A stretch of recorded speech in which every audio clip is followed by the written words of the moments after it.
हमारे सभी मित्रों को मेरा सादर नमस्कार। मित्रों, उत्तराखंड बोर्ड कक्षा 7 संस्कृत आमोदनी का अभी पेपर रहा हुआ है, पेपर होना है। तो पेपर किस प्रकार का आमोदनी का रहने वाला है, तो उसके लिए मैं आपके लिए यह वीडियो लेकर आया हूं। इसमें हम पिछले वर्ष का पेपर देखेंगे और देखेंगे किस तरह से प्रश्न इस बार भी परीक्षा में पूछे जा सकते हैं। तो मित्रों, बिना देरी किए हुए हम शुरू करते हैं। कक्षा 7 संस्कृत आमोदनी का यह पेपर है जो कि 2 घंटे का होता है, 80 नंबर का पेपर है।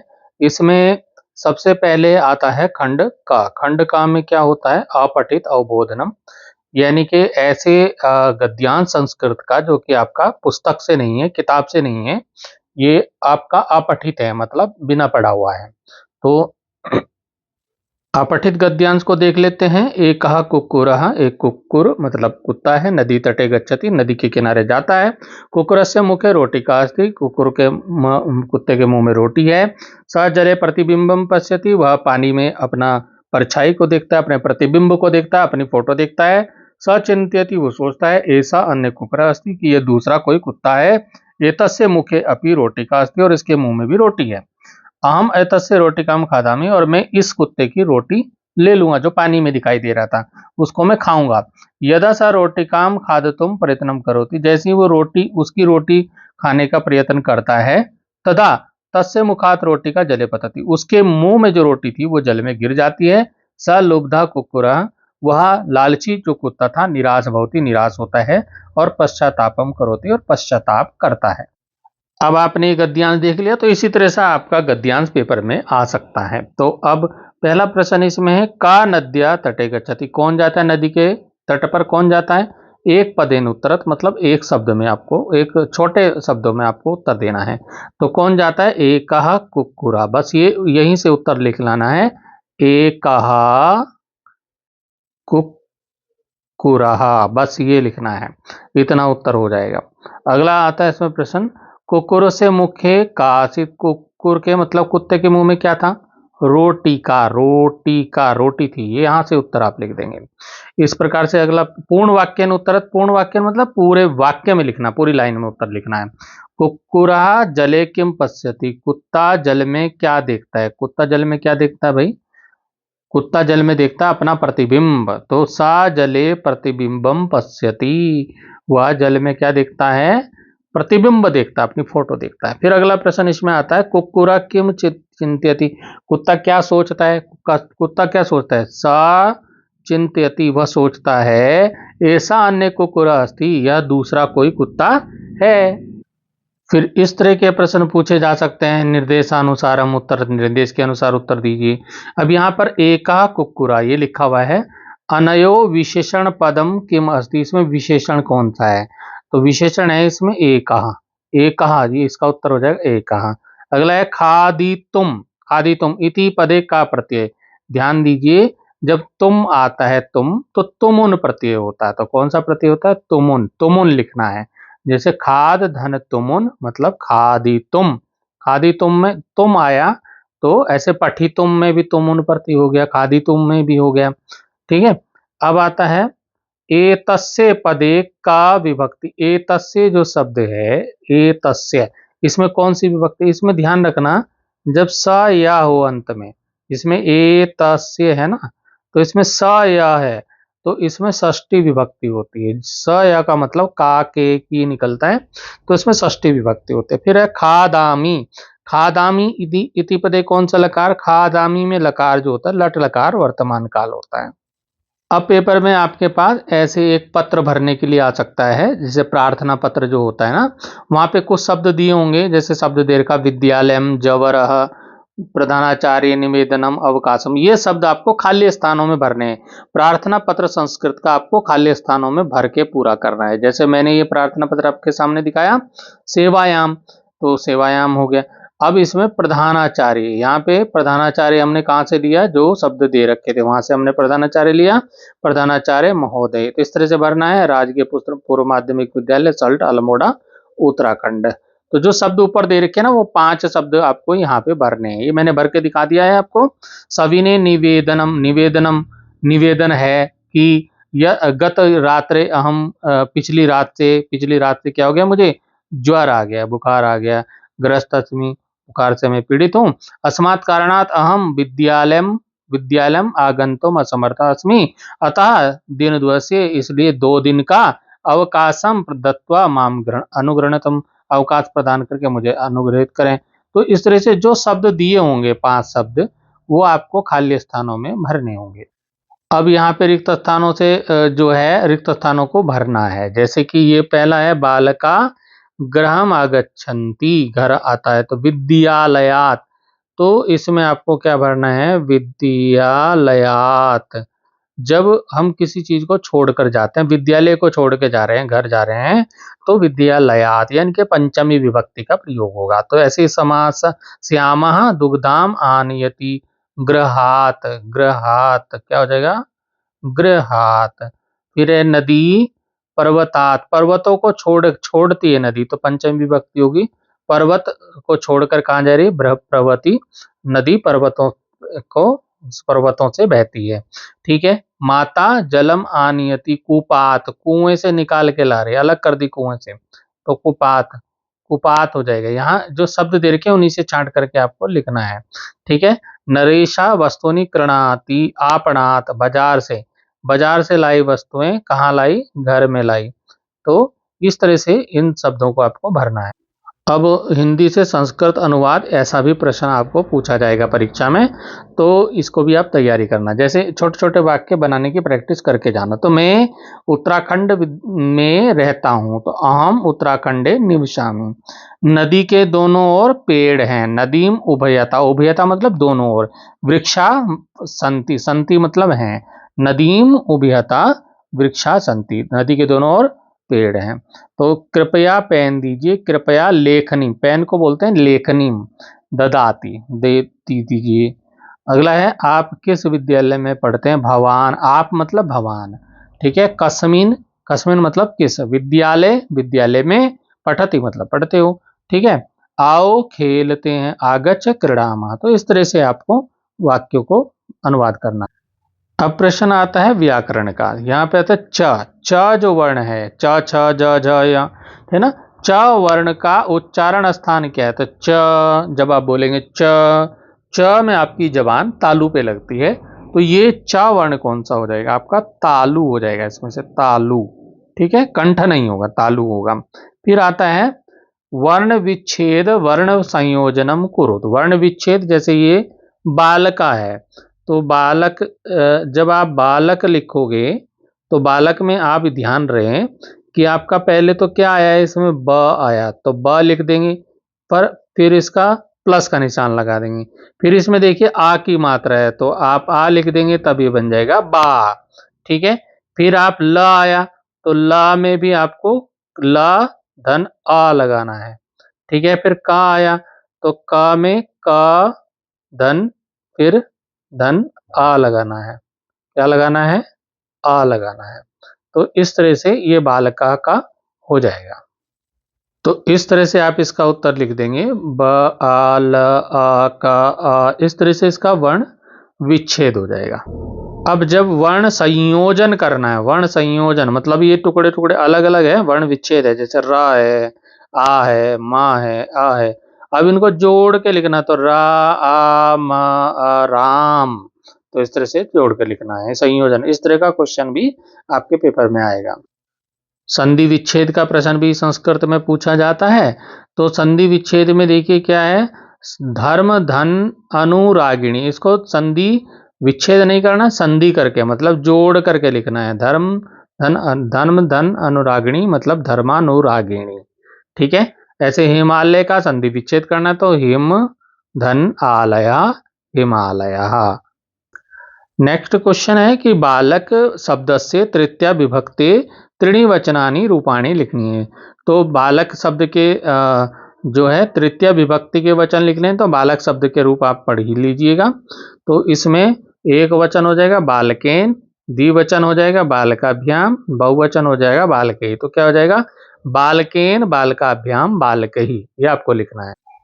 अगला प्रश्न जो हमारा है वो कोष्ठक प्रदत्तेषु शब्दान चित्त्याम रिक्तस्थाने पूर्यत, मतलब कोष्ठक में जो शब्द दिए हैं उनको, उनसे रिक्त स्थानों की पूर्ति आपको कॉपी में करनी है। जैसे पहला इसमें आ गया तो सा इसमें आ जाएगा सह लिखति। दूसरा आ गया तो इसमें गणेशाय नमः, गणेशाय नमः। फिर आ जाएगा नृत्यति, मयूरः नृत्यति। तो यहीं से आपको शब्द को छांट करके लिखना है। अब आपको धातु रूप भी आपको पढ़ के जाना है। जैसे गम धातु यहाँ पर मध्यम पुरुष रूपाणी लिखने के लिए बोला गया है, गम धातु। तो मध्यम पुरुष के रूप लिखने हैं तो एक वचन गच्छसि, द्विवचन गच्छथ और बहुवचन गच्छत। तो ये आपको याद होना चाहिए, गच्छसि, गच्छथ, गच्छत। नेक्स्ट क्वेश्चन हमारा है कोष्ठक प्रदत्तेषु शब्दान चित्वा रिक्तस्थान पूर्यत। तो कोष्ठक में जो प्रदत्त शब्द हैं उनसे आपको क्या करना है, रिक्त स्थानों की पूर्ति करनी है। जैसे हिमा विद्यालयम पुष्पाणि, पुष्पाणि है ये, है ना, संति। तो विद्यालयम परितः, परितः मतलब चारों, विद्यालय के चारों ओर क्या है, पुष्पाणि है, फूल है। रामेण लक्ष्मणः अस्ति, रामेण सह सह सह लक्ष्मणम् अस्ति। तो राम के साथ क्या है, लक्ष्मण है। शिवाय नमः, शिव, शिव के लिए क्या है, नमः मतलब नमस्कार। तो इस तरह से शब्द वही भरने हैं जो कि यहाँ पर दिए हुए हैं, उनमें से छांट। संस्कृत में पर्यायवाची शब्द, पर्यायवाची शब्द कैसे हो गए, जैसे आकाश के हो गए, आकाश का गगनम, गगनम नभा। संस्कृत में थोड़ा, जैसे हिंदी में गगन लिख देते हैं, गगनम लिखना है, हिंदी में नभ लिख देते हैं, नभा विसर्ग लगा देना है बस। ऐसे अग्नि, अग्नि पावकः अनलः, बस यहाँ पे क्या लग रहा है, विसर्ग लग रहे, संस्कृत बन गया। अब आते हैं विलोम शब्द। विलोम शब्द भी परीक्षा में पूछे सकते हैं। विलोम शब्द लिखिए, रात्रि का दिवशः, दिवशा मतलब दिन, दिन भी लिख सकते हो आप। दिन, दिन का क्या करोगे फिर, दिनम कर दोगे। अगर दिन लिखोगे तो दिनम कर देना है, ठीक है ना। वामतः, वामतः दक्षिणतः, बाई और दाई, ठीक है ना। तो अब आता है अगले प्रश्न। अब हम आए प्रकृति और प्रत्यय को संयोज करके लिखना है, संयोजन करना है। गम में सानच प्रत्यय जब जोड़ेंगे तो क्या बनेगा, तो गम शानच, गम और शानच से बनता है गच्छमानः। क्री अक्त कत प्रत्यय से बनता है कृतम। नेक्स्ट क्वेश्चन पे आ गए। यहाँ पर आपका इस तरह का प्रश्न आपको पूछा जाएगा, आपको संख्याएं दी रहेंगी, उनको आपको संस्कृत शब्दों में लिखना होगा। जैसे इस प्रश्न में क्या लिख दिया है, 15 लिख दिया। ऐसे भी लिखा हो सकता है 15, ऐसे भी लिखा जा सकता है 20, ऐसे भी लिखा जा सकता है, अंकों में भी लिखा होगा। इनको आपको संस्कृत में लिखना है। तो जैसे 15 हो गया, वो उसको बोलते हैं पंचदश, संस्कृत में जो बोलते हैं वो लिखना है ना। 20 को विंशति बोलते हैं। तो आपको संस्कृत की गिनती भी थोड़ी बहुत आनी चाहिए। नेक्स्ट क्वेश्चन इसमें आ गया कि उपसर्गम चित्वा लिखत। उपसर्ग, उपसर्ग क्या चुनकर लिखना है। जैसे ये अनुकरम शब्द है और अत्यधिक शब्द है, तो अनु में जो शुरू में होता है, जो शब्द के शुरू में लगता है वो उपसर्ग है। अनुक्रम, तो अनु क्या हो गया, उपसर्ग हो गया। ऐसे अति अधिक, तो अति, अति क्या हो गया, इसमें उपसर्ग हो गया। कुछ शब्द दिए हुए हैं, कुछ शब्द आपको शब्दार्थ भी याद होने चाहिए जो पाठ आपने पढ़े हैं किताब से। तो यहाँ पे हिंदी भाषा में अर्थ लिखना है। यहाँ पे तदा और स्वदेर का, तदा का मतलब होता है तब, स्व का मतलब होता है कल, कल मतलब आने वाला कल। अब आपकी जो संस्कृत आमोदिनी पुस्तक है ना, उससे ये किसी पाठ से दिया गया है। कुर्मांचले मतलब कुमाऊं अंचल में, मतलब हमारे जो उत्तराखंड में दो वो हैं मंडल, गढ़वाल मंडल, कुमाऊं मंडल। तो कुर्मांचले की बात है, कुमाऊं मंडल की बात है। दारमा इति उपत्यका प्रसिद्ध अस्ति, जो दारमा घाटी है वो बहुत फेमस है, प्रसिद्ध है। इयम उप हिमालय से निकटे पर्वतनाम मध्य भाग अस्ति, यह हिमालय के निकट जो है पर्वतों के मध्य भाग में है। तत्र जसूली नाम एका नाम दिया स्त्री निवसती, इसमें वह जसूली नाम की एक स्त्री रहती थी। तो सा धनिका गृहम वासिनी धर्मानुरागिणी, वो धनिक घर की वासिनी थी और धर्म अनुरागिणी थी, धर्म के अनुसार चलने वाली थी। पित्रो एकला पुत्री च आसीत, और पित्र की अकेली बेटी, पुता मतलब पिता की अकेली बेटी वो थी। उपत्यकायाम एका नदी बहती, उस वहीं घाटी में एक नदी बहती थी। तो नदीम उभयता वृक्षा संति, नदी के दोनों ओर क्या थे, वृक्ष हैं। इता नाति दूरे एका ग्रामा परिता पर्वता संति, वहीं पर ना अति दूर एक गांव के चारों ओर पर्वत हैं। तो ये तो आप किसी पाठ से आपके दिया गया है। अब इस गद्यांश को पढ़ के आपको प्रश्नों के उत्तर देने हैं। पहले तो एक पदेन है, मतलब छोटा उत्तर लिखना है। तो कुर्मांचले का उपत्यका प्रसिद्ध अस्ति, तो कुर्मांचल में, कुमाऊं में कौन सी उपत्यका प्रसिद्ध है, तो वह है दारमा। दारमा, तो इसका उत्तर हो जाएगा दारमा। ठीक है, यही लिखना है बस। फिर आता है दारमा उपत्यका का नामधेय स्त्री, वहां पे कौन से नाम की स्त्री रहती थी, वो रहती थी जसूली। तो ये आपके यहीं पे दिया हुआ है जसूली। तो यहीं से आपको उत्तर मिल जाएंगे, थोड़ा सा आप ढूंढने का प्रयत्न करेंगे तो उत्तर मिलेंगे। अब आता है अगला पूर्ण वाक्य, मतलब पूरी लाइन में उत्तर देना। ग्रामम परिता किम अस्ति, गांव के चारों ओर क्या है, तो ग्रामम परिता पर्वता संति, यहीं पे दे रखा गांव के चारों ओर क्या है, पर्वत है। फिर आता है निम्नलिखित वाक्य विशेषण विशेष्य चित्वा लिखत, यहाँ पे सा धर्मानुरागिणी स्त्री अस्ति, इस वाक्य में आपको विशेषण और विशेष्य बताने हैं। तो विशेषण तो है इसमें धर्मानुरागिणी, धर्मानुरागिणी, और विशेष्य इसमें स्त्री है। फिर इसमें अथवा करके भी प्रश्न दिया है कि शब्दानाम क्रमानुसारम मूल पदम धातु पदम अव्ययम उपसर्ग चयनम कृत्वा लिखत, यहाँ पर आपको क्या लिखना है, मूल पद धातु वगैरह छांट करके लिखने हैं। जैसे पित्रो है, अस्ति है, तत्र है, निवसति है, तो इसमें आपको बताना है। तो यहाँ पे जो पित्रो जो शब्द है वो मूल पद नाम पद है पित्रो। ठीक है, अस्ति जो है वो धातु पद है अस्ति। फिर तत्र क्या है, तत्र यहाँ अव्यय पद है, और निवसति यहाँ पर फिर धातु पद, धातु पद मतलब क्रियापद। ठीक है, नेक्स्ट क्वेश्चन यहाँ पे आता है कि सत्यम बुरियात प्रियम बुरियात न बुरियात सत्यम अप्रियम। ये श्लोक है आपकी पुस्तक से कि सत्य बोलना चाहिए, प्रिय बोलना चाहिए, न बुरियात सत्यम अप्रियम, ऐसा सत्य नहीं बोलना चाहिए जो अप्रिय हो, है ना। तो प्रियम ना अनृतम, प्रियम और जो अनृतम भी नहीं बोलना चाहिए, झूठ भी नहीं बोलना चाहिए। ठीक है ना, तो प्रिय झूठ भी नहीं बोलना है। बुरियात ऐसा धर्म, ये सनातन धर्म है। यहाँ पर अब ये दिया है प्रश्न है कि किम बुरियात, क्या बोलना चाहिए। तो पहली लाइन में दिया है सत्यम बुरियात प्रियम बुरियात, तो यहीं से सत्यम प्रियम च बुरियात, सत्य और प्रिय बोलना चाहिए। ठीक है ना। फिर प्रश्न आता है कदाचन किम न बुरियात, कभी भी क्या नहीं बोलना चाहिए, क्या नहीं बोलना चाहिए, न बुरियात सत्यम अप्रियम, सत्यम अप्रियम ना नृतम च, और प्रियम ना नृतम बुरियात, ये ना बुरियात सत्यम अप्रियम और प्रियम ना नृतम बुरियात, ऐसा नहीं बोलना चाहिए। मतलब अप्रिय सत्य भी नहीं बोलना चाहिए और ऐसा प्रिय भी नहीं बोलना चाहिए कि झूठ हो, है ना। फिर आता है विशेषणम चित्वा लिखत, विशेषण छांटना है इसमें, प्रियम चा ना नृतम बुरियात, इस वाक्य में विशेषण छांटना है। तो इसमें विशेषण क्या है, प्रियम, प्रियम जो शब्द है वो क्या है, विशेषण है। अब आपको बताना है विलोम शब्द।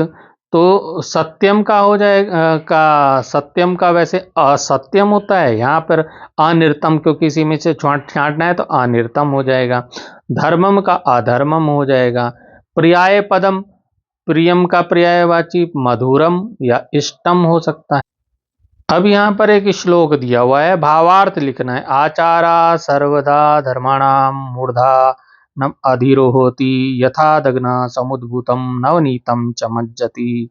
ये श्लोक का अर्थ क्या है, मैं यहाँ पे आपको दिखा देता हूँ। ये अर्थ यहाँ पे मैंने लिख दिया है कि श्रेष्ठ आचरण सदाचार सभी धर्मों में सबसे ऊपर श्रेष्ठ पर विराजमान रहता है, और जिस प्रकार दही से निकला हुआ मक्खन दही में वापस डालने पर कभी डूबता नहीं है, उसी प्रकार जो सदाचारी व्यक्ति होता है, जो अच्छे आचरण करने वाले व्यक्ति होता है, वह भी संसार रूपी सागर में कभी नीचे नहीं गिरता है।